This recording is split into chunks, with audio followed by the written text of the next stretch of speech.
Hello, I'm Maryam, a student engagement coach here at Student Speak Up for Kids of Palm Beach County. And today I'm going to go through exactly how I make lead projects for this organization. I've gathered a few tips on how to get started from my own experience, so stay tuned. The first step is to figure out what impact you want to make. Do you want to advocate and spread awareness about the foster care system and how this organization helps?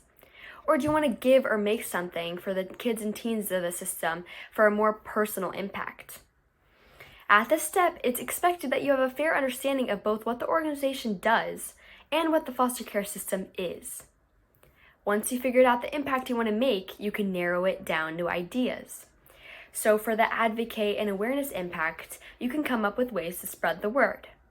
An example of this is when I presented a PowerPoint I made to my class about this organization and facts about the foster care system. Many of them expressed to me that they had preconceived notions about what the foster care system was and how my project provided information they hadn't known prior. I knew I had made an impact when my researching, presenting, and organizing skills advocated and brought awareness to peers of my community. Later, I had them take a picture holding my poster that wrote, "I am educated about Student Speak Up for Kids and the foster care system," and made a short video of that as a project. So that's one way that you can make an impact through spreading awareness. An example of the more personal impact is making special birthday cards for some of the children's birthdays.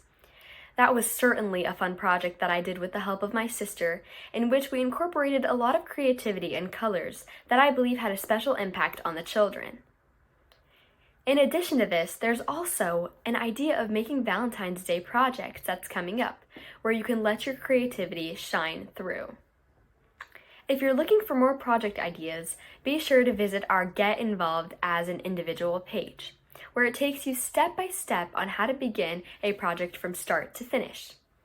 I hope this helps. Don't forget to log your hours and be creative. Can't wait to see what ideas you have for us.